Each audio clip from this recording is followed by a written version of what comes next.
and welcome back to the show. We have as our guest today D.R. Rawson, who just came out with the book Understand Your CIC Score. And that's a really interesting title. I'm going to start with the wide open question. What's the CIC score? Well, a CIC score is that, let's see, how do I put it? It's not like a credit score. It's not like that, except that it can vary. Now, a credit score is kind of like credibility, isn't it? I mean, if you said you've got an 850 credit score, people go, right? They're making an assessment based on that number. But if you sit down and do the very best you can to be credible, and there's a lot of things that we'll talk about that go into that, and people say, "Oh yeah, that Gary Friedman, you can trust him. He does what he says." Your credibility is way up here. So the credibility, that's the first C in CIC. No, it's not. Actually, Oh, character is. Because okay. in order to get to the formula is this. The formula is simple. It's character plus integrity equals your credibility. Okay, so that's where the C, I, and C comes from. That's where the CIC comes from. So you Okay. start with character because character is all about you and it's about what you've learned and everything you take. For example, one of the things that I like to use, and I'm just bringing up my notes because there's a couple of key points I wanted to make, so just bear with me just a moment. But one of the things that I think about character is that the first piece of it is respect. Now, that's the very first character item I ever recognized, even as a kid, is the teacher said, "You need to do this." And you either respected the teacher or there was friggin' chaos everywhere, right? Yes, But yes. also, the teacher gave respect. When you said something, I hurt, the kid's bothering me, I need to do this or do that. The teacher listened, actually listened. And that's how you demonstrate respect. So character is all about all kinds of things. The first ones are respect, responsibility, resilience, kindness, and joy. Those are the first five. Then you got five more after that for adults, and then another 15 that we teach children. And the 15 really support the first 10. And they're all listed in that book. So these are all timeless values, right? I mean, you've been in the military. They drum this into your head, right? So none of Mhm. this is new. No, Why come out with this book now? because it's not being taught, Gary. That's the biggest single thing. When we first began this thing with children, which was with Tiny Tales Land, we were writing to teach children character. And about 6 months into it, we go, geez, I think adults need this as bad as children do. Yes. And you realize, what kind of a world would it be if everybody actually understood respect and actually gave respect? Would that make a difference in our world? Oh my gosh. What if everybody was accountable? There's a thought. It's a They nice were actually idea. responsible for things, right? And then you can just go right down the list. Why do so many kids, particularly in their 20s and 30s, just literally fall apart? Zero resilience. They're not taught resilience at home. They're not taught, certainly not taught it in schools. And so the first challenge that comes about, they just have a meltdown. They don't know what to do with it. They don't know how to handle it. They don't know how to come through it. They don't know how to They treat have themselves or they others. haven't had any challenges or struggles in their youth that they had to learn how to overcome. That's right. Yeah. Yeah. You think back to previous generations, like we come from the generation from the Great Depression, and our parents, oh my God, they struggled like crazy. I remember stories of eating potato. They had a potato cellar. And so during the winter, there isn't a way you can think of that potatoes are prepared that they didn't eat all winter long. Potato, Yes. potato, potato. Still, my father liked potatoes later in life. It surprised me. But they were resilient. That's what they did. And it wasn't about being a tough guy, a macho guy. It was about understanding that this is what you do, and then we're going to make the best of it, and we're going to use this to get to the next level. That's a Good. whole different kind of approach. Yeah. So people don't understand that. So these are all character traits, and the character works towards integrity. So, for example, if you do understand respect and you're working with a group of people and you listen to them, you demonstrate respect, people feel that. Now, if you feel respected, what is your reciprocal value? To You tend respect back. to what? To What? respect back.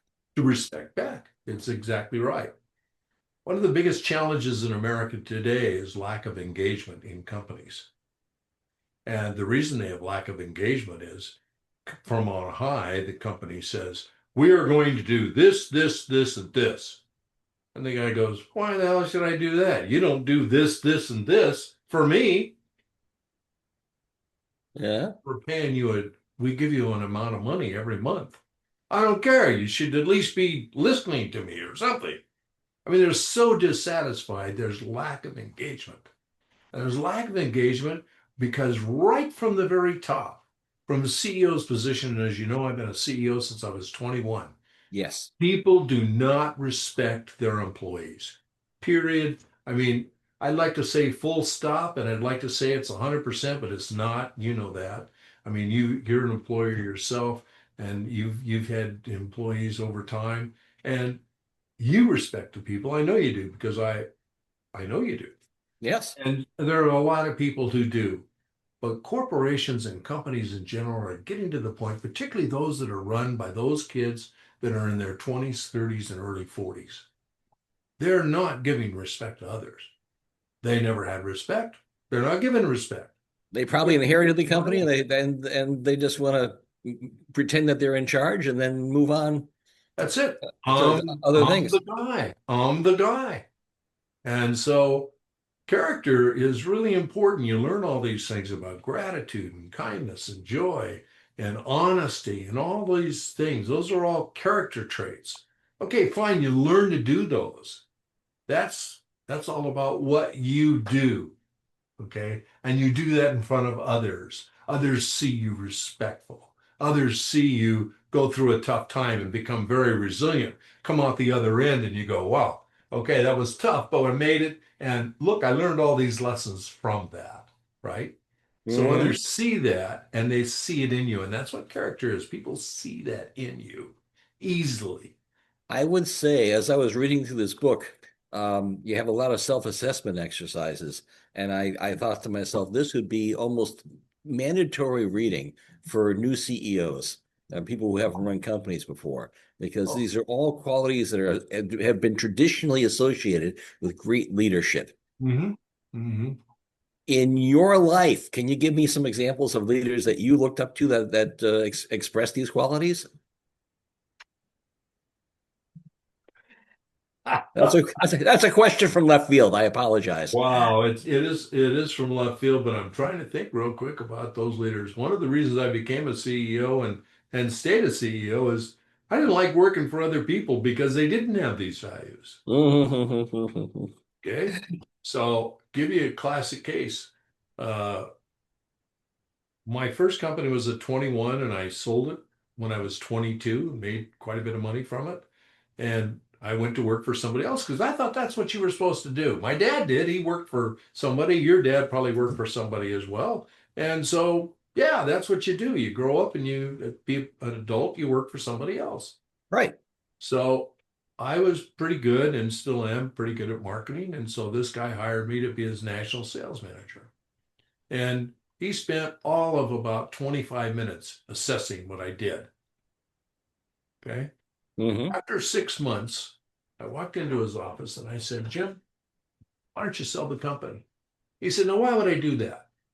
I said, because you don't know anybody in the company. Let me ask you a question. What's the name of your assistant? Hey, you. Really? What's the name Really? of the person that you trust with your funds? What do you call the accountant? Hey, you. I said, really? Not even the C-level executives? You didn't know those people by name? Inconceivable. all he cared about was the profit he was making every month. This guy was a retired stockbroker. He found a company that had a good margin and a respectable margin and was consistently producing profits and was for sale, bought it. Knew absolutely nothing about the product, knew Wow. nothing about how to service customers, had never been in an industry where you had to service customers because he was a stockbroker. So that's quite a bit different than taking a crane out and putting it in somebody's business. Completely different skill sets. Well, that's a formula for having the company that you bought crumbled slowly over time Well, as employees become disillusioned. except that he had people that cared enough on their own that would keep it going. But every time he got involved, people got pissed off and left the company. Ah, And the customers would too. They'd say, "No, I'm not doing business with you." So anyway, I said to him, I said, "Jim, sell the company." He said, "Why would I do that?" I said, "Because nobody likes you." He said, "Well, does that include you?" I said, "Well, let me tell you, my bags are packed and I'm ready to move into that camp." He said, "Well, what?" I said, "Jim, you have absolutely no idea about this company. Other than the profit, you have no idea about this company. And this is not helping any of these people. They all have families. They all have responsibilities at home, and you don't care anything about that." I said, "Sell the company." So he finally said, "Who would I sell it to?" I said, "Me." "How old are you?" I said, "I'm 23. How could you?" I said, "See, now you're making my point. You don't even know enough about me to know whether I can afford to buy this company. Can you?" I said, "I don't know. What's the price you want for it?" He put a price on a piece of paper and I said, "Okay, I'll pay it." I made all my money back in 6 months. wow. We quadrupled the amount of business we were doing. We went from less than 100,000 a month to over a half a million a month in 9 months. That's what good leadership does. And everybody enjoyed the company. Everybody had a great time, and and the customers liked us. I mean, leadership is about a whole lot of things. I remember going to a customer, and we had a problem for whatever reason. There's always one customer that you can't solve their problems, and we hit this customer, and I fought hard for that contract, and I went back to him and I said, "I'm going to give you the contract back." Guy said, "Why?" I said, "Because we're just not doing a good job, and it's not fair to you, and it's not fair to us." I said, "But what I'd like in return is next year to be considered for the bid when it comes up." He said, "Okay." So I gave it to the next guy. Huh. Pulled completely out of that thing because we were just going, it was going to drag the whole company down. It was going to put him behind in his manufacturing. So it was crazy. But that, to me, that's character. Now, when you say, what leaders have I found that have done that? Well, Ronald Reagan was that way. Uh-huh. Okay. But he was never the president of a company I worked for. I was the president of the company I worked for. And this company we're talking about, I sold it 3 years later to all the employees of the company. Outstanding. Now, why did I do that? Because I wanted to teach them something and I wanted them to have the same opportunity I had. I made money from it. Because you cared. Because Yeah, you cared. I care. And that time to move on. So anyway, character is something that you do. It's very personal to you. You learn it and others see that you've learned it very clearly. Your integrity, now that's a different issue. Tell us about that. Okay, so let's say that integrity is you've decided that whenever this happens, that's the result and that's what you should do. And that's a good result. It works well. Somebody comes along and says to you, "Well, that's normally what we do, but I really, if you could stretch it out and just let me do this and do that, well, if you do that, I can promise you an extra $150,000 a month." But That's not what I said I'd do. That's not what I commit to as an individual. I've already said this is the line. You want to take it beyond that. So integrity usually winds up costing you something because you've held a belief that says this. And when somebody challenges that belief and under pressure, you make a different decision, Right. that takes away from your credibility, right? Takes Right. away from your integrity as well. So you lose integrity, that cuts down on credibility So because character, set the boundaries, enforce the boundaries. Don't make promises you know don't make promises that you don't know you can't keep. It's right? double negatives, but yes. Yeah, that's exactly right. And so often people, they're under pressure. You've said this and this and this. This is going to happen, and we do this. This is what we always do. This is company policy, so on and so forth. Somebody comes in, offers you a big stick or a big carrot, one or the other, and it challenges you in some way, and so you make a different decision. You just lost some of your integrity. And as a result, credibility. Now, credibility is unique because most people think, well, I'm a very credible person.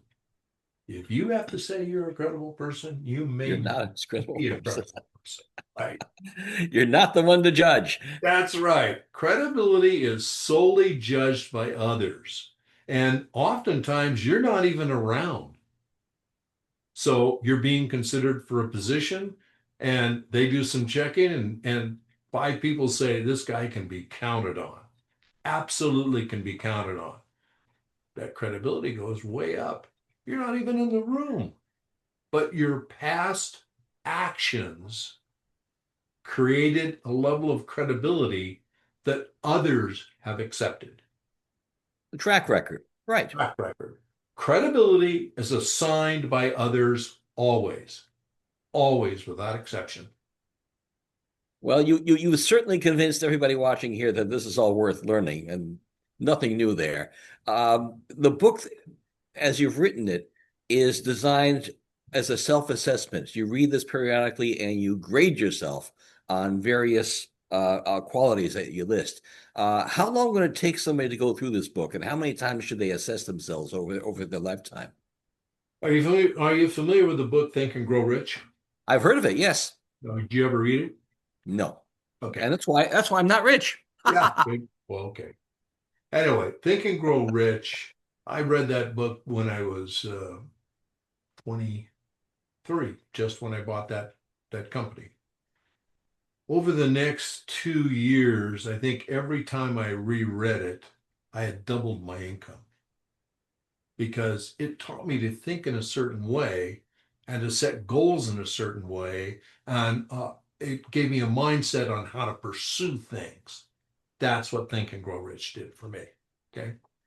So I really put this together with the idea it would be a companion to Think and Grow Rich. Ah, So in order to think and grow rich, you can do it because how many crooks do we know that are thinking and growing rich, right? Or how many great people do we know who are thinking and growing rich?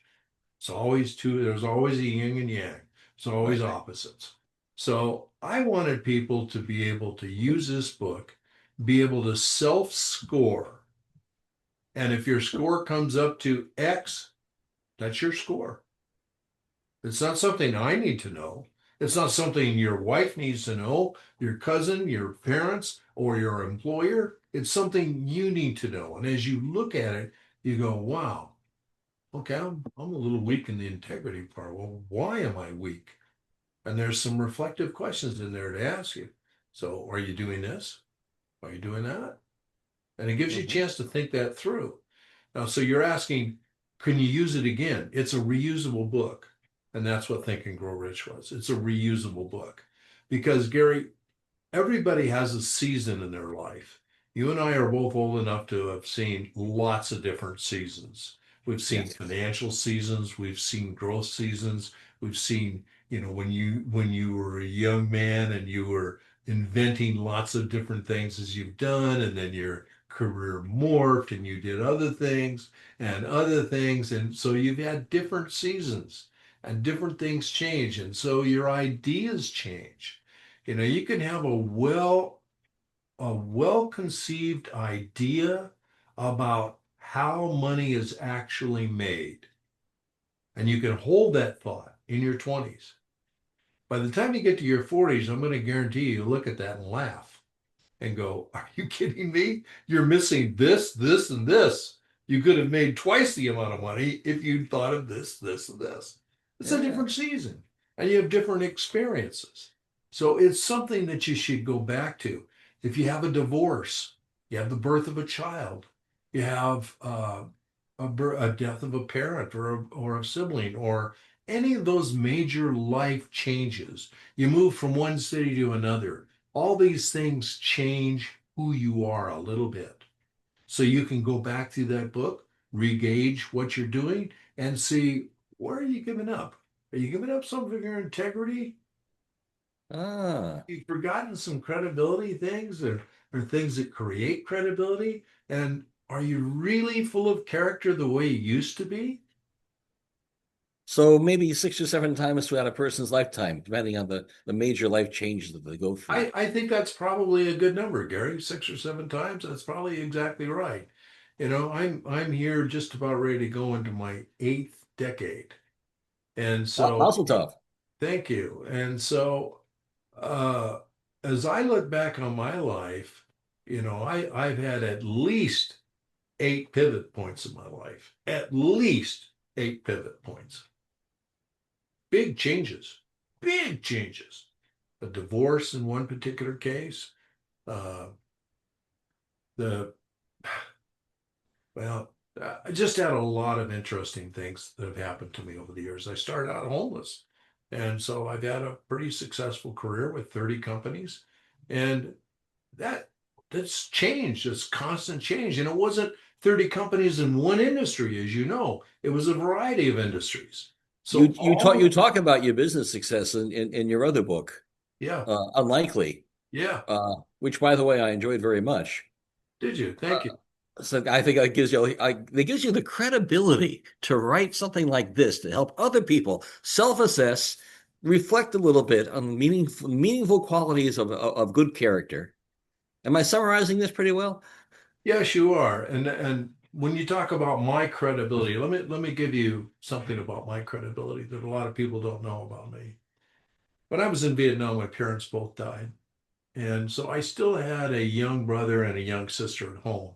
And when my parents died, I had to take on my younger brother and sister. So I didn't have any parents. I didn't have anybody older than me to go to and say, hey, except my grandfather. My grandfather stepped up and he calls me on the phone. He says, DR, you can't do this by yourself. He says, I have raised children and you can't do this all by yourself, not at your age. Well, at the time, he was in his probably late 50s. Uh-huh. So he says, I'll tell you what I am going to do. He says, I'm going to make myself available to you. I said, Grandpa, you're thousands of miles away. How are you going to make yourself available? He says, you ever heard of telephone? Call me.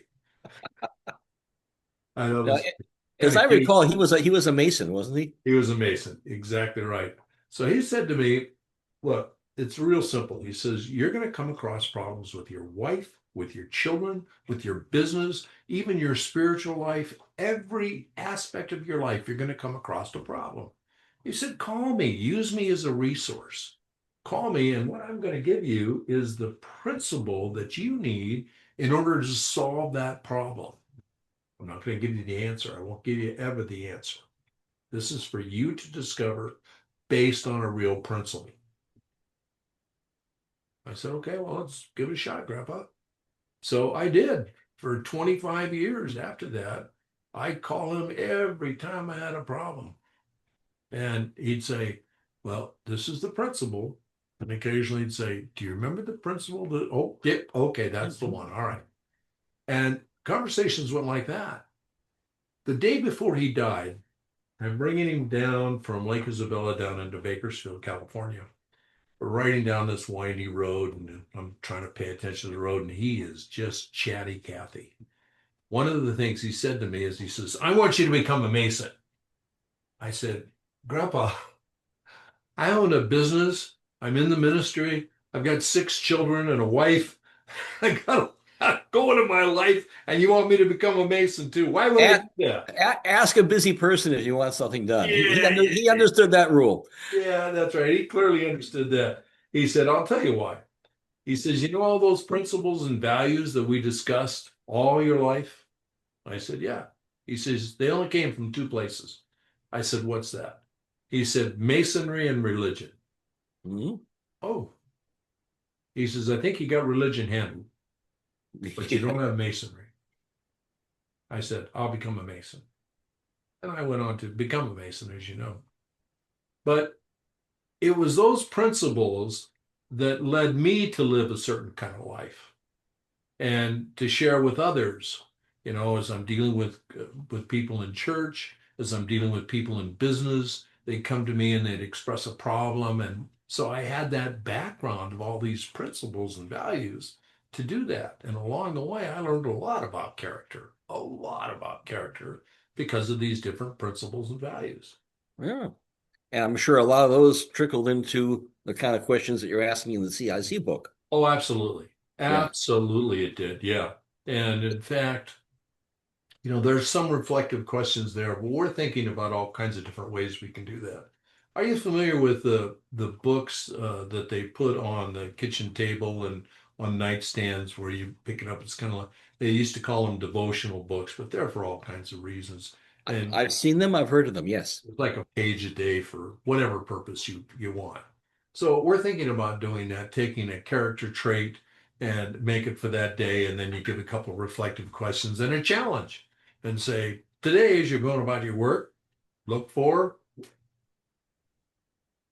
Look and for an opportunity to do this or implement to that, or do look for someone else doing it right. and reinforce that. Exactly.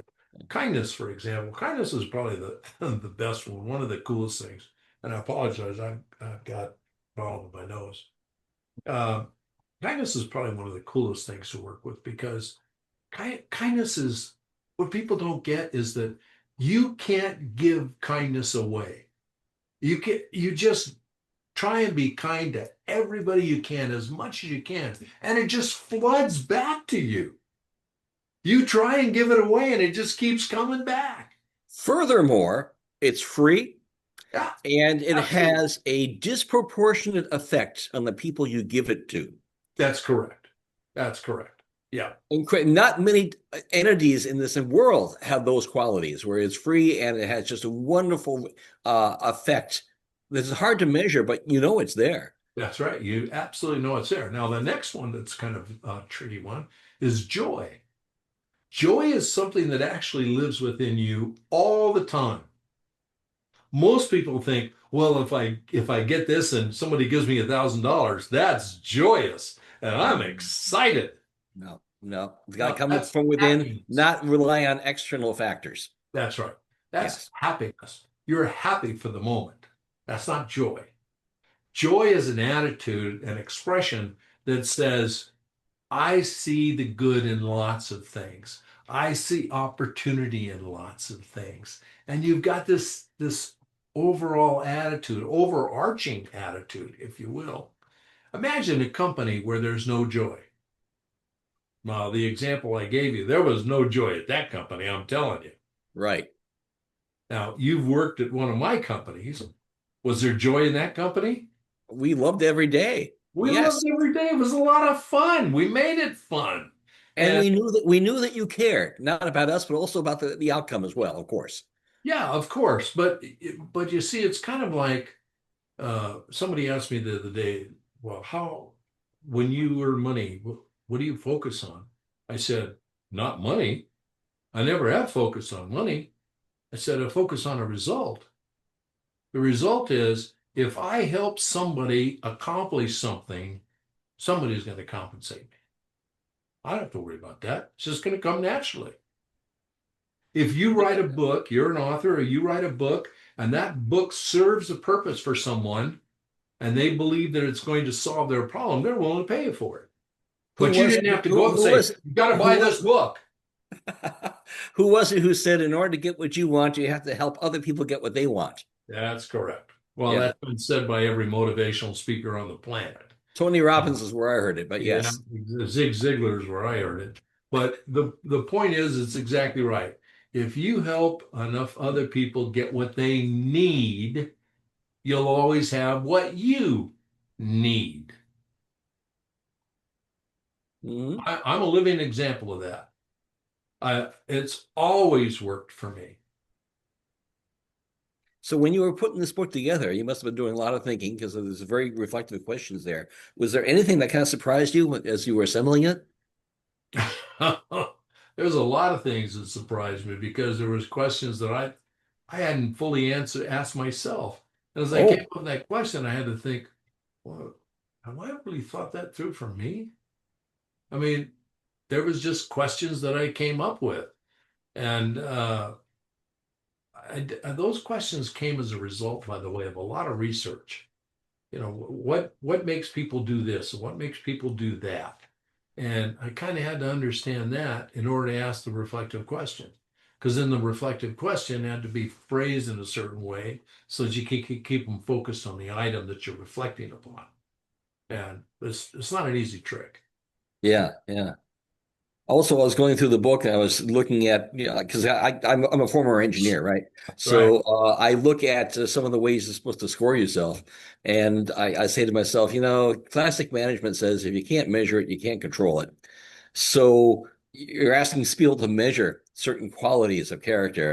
And I've heard so many times in my life, it's not something you can really measure. How do you get around that? What's not something you can really measure? What? Character. How do you Character? measure Oh, character? sure you can. Sure you can.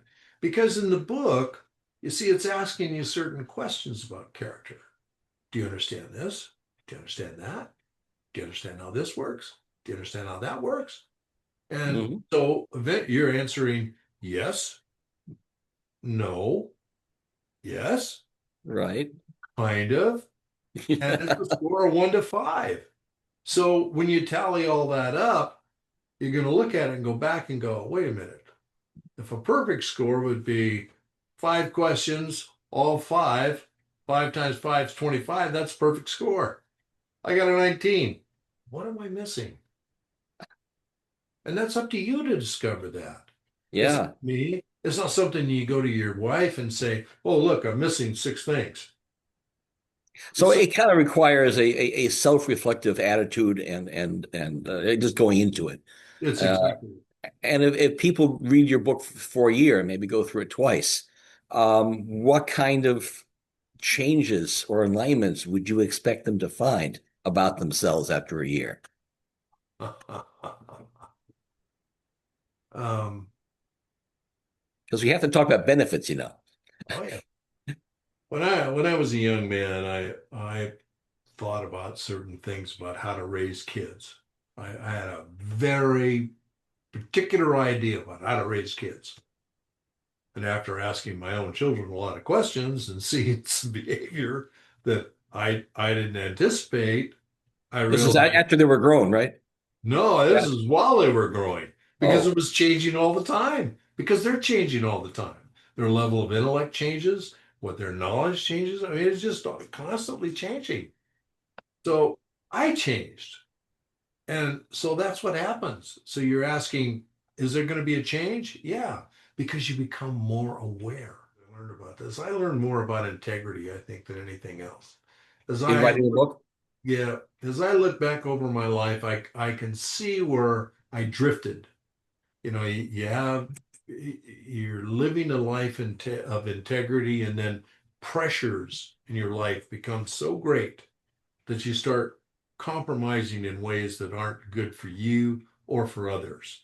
And that affects your integrity and it affects your credibility. As you Hmm. become more self aware, you change. And that's the ultimate benefit. That's why people should do this. Yep. Yep. We all need to be better people. The potential is inside every one of us. And I think it's a lifelong goal for all of us to reach our potential to be as good a person as we can be. And I think that's a good way to end this conversation because the book, I think, has tremendous value for those who are seeking to improve themselves.